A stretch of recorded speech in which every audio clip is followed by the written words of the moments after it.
Friends, రీసెంట్‌గా stock మార్కెట్‌లో మనం ఒక బిగ్ ఫాల్ అయితే చూస్తున్నాం కదా! దానికి మెయిన్ రీజన్ ఏంటి? యూఎస్‌కి, ఇరాన్‌కి మధ్యన వార్ జరుగుతుంది. సో, ఈ వార్ వలన ఆయిల్ ప్రైజెస్ అనేవి రైజ్ అయ్యాయి. సో, ఇంతకు ముందు కూడా దీనికోసం నేను మీకు డీటెయిల్డ్‌గా అయితే ఎక్స్‌ప్లెయిన్ చేశాను. అయితే ఫ్రెండ్స్, ఈరోజు ఒక ఇండెక్స్ మాత్రం నియర్లీ 3% అబోవ్ అయితే రైజ్ అయింది. దానికి మెయిన్ రీజన్ ఏంటి? ఈ ఇండెక్స్‌లో ఉన్న స్టాక్స్‌లో మనము ఏమైనా ఆపర్చునిటీ చూడొచ్చా లేదా అన్నది ఈ వీడియోలో నేను మీకు డీటెయిల్డ్‌గా అయితే ఎక్స్‌ప్లెయిన్ చేయడానికి ప్రయత్నిస్తాను. ఫ్రెండ్స్, ప్రెజెంట్ యూఎస్‌కి, ఇరాన్‌కి టెన్షన్స్ అనేవి చాలా స్ట్రాంగ్‌గా పెరిగాయి కదండి. వార్ అయితే చాలా స్ట్రాంగ్‌గా జరుగుతుంది. యూఎస్ తగ్గట్లేదు, ఇరాన్ అయితే అస్సలు తగ్గట్లేదు. సో, ఈ వార్ చాలా స్ట్రాంగ్‌గా జరుగుతుంది కదా! మిడిల్ ఈస్ట్‌లో షిప్పింగ్ అనేది డిస్టర్బ్ అయిందండి. సో, దీనివలన అల్యూమినియం ప్రైజెస్ అనేవి సడన్గా 4 ఇయర్స్ హైక్ అయితే రీచ్ అయ్యాయి. అండ్ ఈ న్యూస్ వల్ల ఇండియాలో కొన్ని మెటల్ స్టాక్స్ అయితే రాకెట్లా పెరిగాయండి. అందులో నాల్కో అని, హిండిల్కో, వేదాంత, ఎన్ఎండిసి ఇలా మెటల్ సెక్టార్లో ఏవైతే స్టాక్స్ ఉన్నాయో ఆ స్టాక్స్ అన్నింటిలో కూడా మంచి మూమెంటం అయితే కనిపించింది.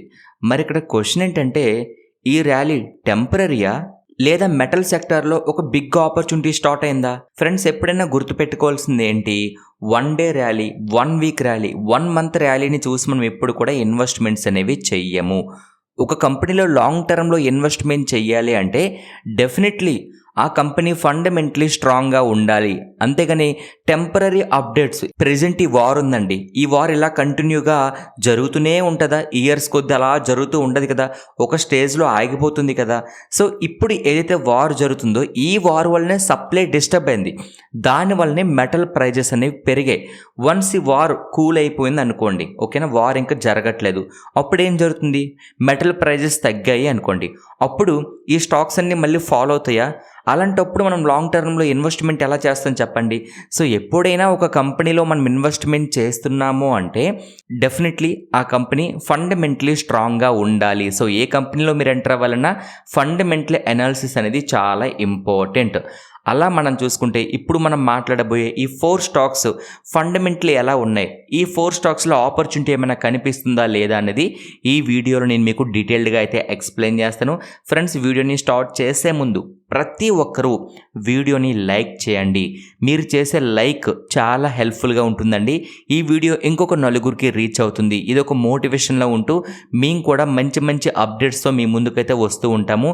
సో, ప్రతి ఒక్కరూ వీడియోని లైక్ చేసి ఛానల్ని సబ్స్క్రైబ్ చేసి రెగ్యులర్గా ఫాలో అవడానికి ప్రయత్నించండి. లైక్ చేసి వీడియో అయితే కంటిన్యూ అయితే చేయండి.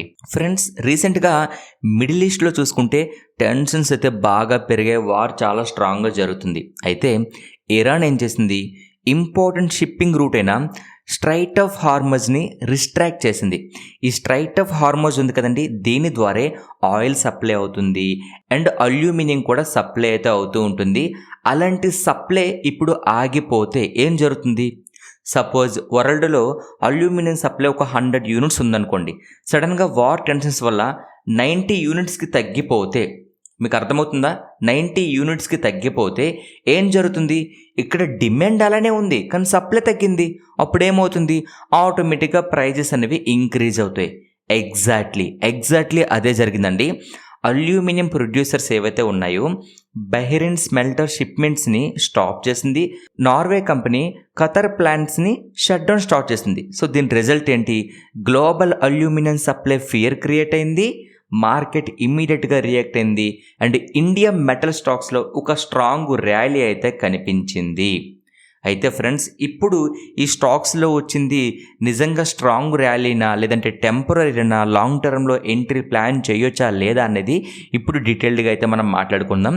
ఈరోజు నిఫ్టీ మెటల్ ఇండెక్స్ ఆల్మోస్ట్ 3% అయితే ర్యాలీ చేసింది. మెటల్ సెక్టార్లో ఉన్న స్టాక్స్ అన్నీ కూడా స్ట్రాంగ్ ర్యాలీ అయితే చేసాయి. అయితే ఈ కంపెనీలో రియల్ స్ట్రెంత్ ఉందా లేదా అనేది ఇప్పుడు చూద్దామండి. మొదటగా నేషనల్ అల్యూమినియం కంపెనీ కోసం అయితే మాట్లాడదాం. దీని మార్కెట్ క్యాపిటల్ ఎంత అంటే 72,000 కోట్లు ఈ కంపెనీ యొక్క మార్కెట్ క్యాపిటల్. ఈ company India government PSU aluminium ప్రొడ్యూసర్గా ఉంది. కంపెనీ బిజినెస్ సింపుల్గా చెప్పాలంటే బాక్సైట్ మైనింగ్ అండి, అల్యూమినియం ప్రొడక్షన్ అయితే వీళ్ళు చేస్తూ ఉంటారు. ఇక వాల్యుయేషన్ కోసం మాట్లాడుకుంటే పిఈ రేషియో 11.8 ఉంది. ఇండస్ట్రీతో కంపేర్ చేసుకుంటే స్టాక్ అయితే చాలా చీప్ వాల్యుయేషన్లో ఉంది అని అయితే అర్థం చేసుకోవాలి.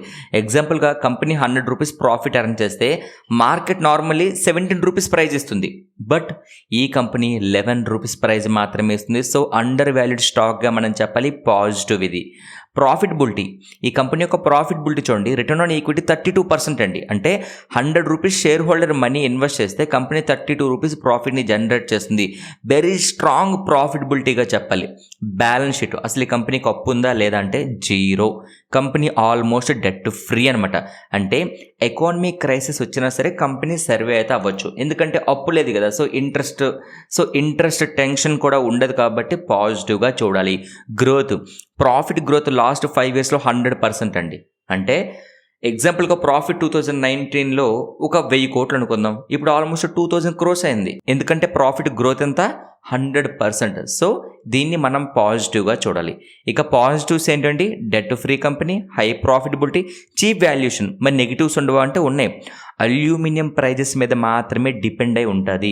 కమ్యూడిటీ సైకిల్ రిస్క్ కూడా ఈ కంపెనీలో అయితే ఉంటుంది. బట్ ఓవరాల్గా నా వ్యూ అయితే పాజిటివ్గా అయితే చూస్తాను. బట్ ఏ కంపెనీలో మీరు ఇన్వెస్ట్మెంట్ చేయాలన్నా మీ ఫైనాన్షియల్ అడ్వైజర్ సలహా తీసుకుని ఇన్వెస్ట్మెంట్ చేయాలి.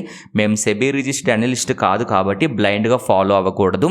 జస్ట్ నా ఒపీనియన్ మాత్రమే షేర్ చేస్తున్నాను. ఓవరాల్గా కంపెనీ యొక్క ఫండమెంటల్స్ చూసుకుంటే మాత్రం పాజిటివ్గా అయితే ఉంది. సెకండ్ కంపెనీ హిండిల్కో ఇండస్ట్రీస్ అండి. మార్కెట్ క్యాపిటల్ చూసుకుంటే 2.17 lakh crore అయితే ఉంది. ఇండియా బిగ్గెస్ట్ అల్యూమినియం కంపెనీలో ఒకటిగా మనము హిండిల్కో కోసం చెప్పుకోవాల్సి ఉంటుంది. ఈ కంపెనీ యొక్క ప్రొడక్ట్స్ ఏంటి అంటే అల్యూమినియం షీట్స్ అవ్వచ్చు, కాపర్ అవ్వచ్చు, ప్యాకేజింగ్ అల్యూమినియం అవ్వచ్చు, బ్యావరేజ్ క్యాన్స్. సో ఇవి ఈ కంపెనీ యొక్క ప్రొడక్ట్స్గా అయితే మనము చెప్పుకోవాల్సి ఉంటుంది. ఇక నెక్స్ట్ మనం వాల్యుయేషన్ కోసం మాట్లాడాలి. వాల్యుయేషన్ చూడండి, పిఈ రేషియో 12.6 ఉంది, ఇండస్ట్రీ పిఈ 17 ఉంది. సో దీన్ని ఏమని అర్థం చేసుకోవాలి, స్టిల్ రీజనబుల్ వాల్యుయేషన్లోనే ఉంది, ఎక్స్పెన్సివ్ కాదు అని చెప్పి మనకు క్లియర్గా అర్థమవుతుంది. ఇది పాజిటివ్.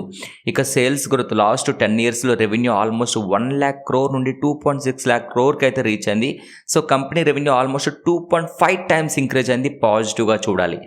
బ్యాలెన్స్ షీట్ చూడండి, డెట్ టు ఈక్విటీ 0.56 అయితే అప్పు ఉంది, బట్ వీళ్ళు మేనేజ్ అయితే చేసే అవకాశం అయితే ప్రజెంట్ మనకి కనిపిస్తుంది.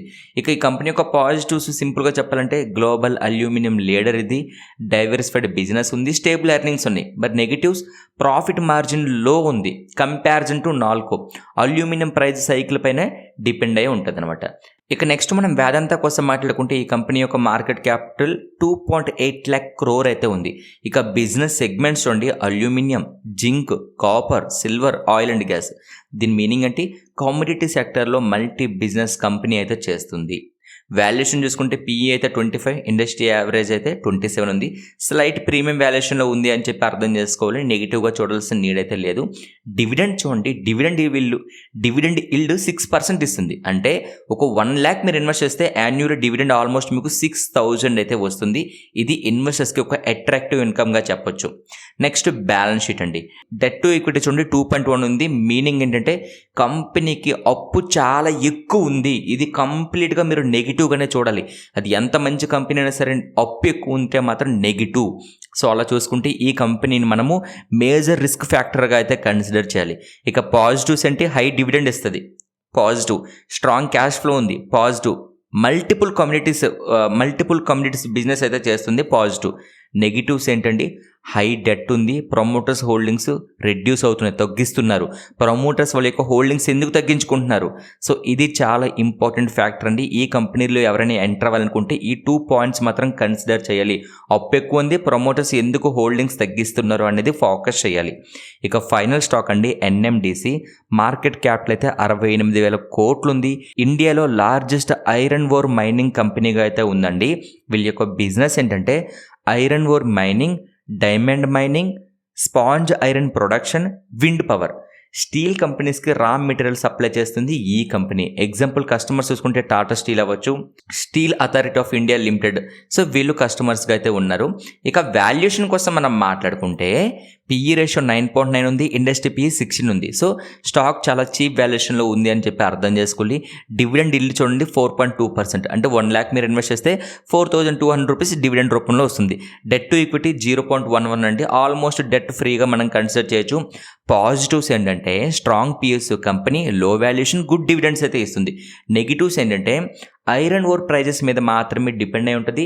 రీసెంట్ ప్రాఫిట్ గ్రోత్ అనేది కొంచెం స్లోగా ఉంది. సో ఫ్రెండ్స్, మీరు చూసారు కదండి, మీకు సింపుల్గా చెప్పాలంటే మెటల్ సెక్టర్లో ఇప్పుడు మూమెంటం అయితే స్టార్ట్ అయింది. సో ఈ 4 companies aluminium and metal prices మీద డిపెండ్ అవుతాయి అని చెప్పి మీరు గుర్తుపెట్టుకోవాలి. వార్ టెన్షన్స్ కానీ కంటిన్యూ అయితే మెటల్ స్టాక్స్లో ఇంకా ర్యాలీ అయితే పాసిబుల్. మరి మీ ఒపీనియన్ ఏంటి? ఈ 4 స్టాక్స్లో బెస్ట్ పిక్ ఏదనిపిస్తుంది మీకు? కామెంట్లో డెఫినెట్లీ మీరు చెప్పండి. సో ఫ్రెండ్స్, చూసారు కదా, ఇది ఈరోజు వీడియో. ఈ వీడియో నచ్చిందా? నచ్చితే లైక్ చేసి ఛానల్ని అయితే సబ్స్క్రైబ్ చేయండి. Thank you so much friends.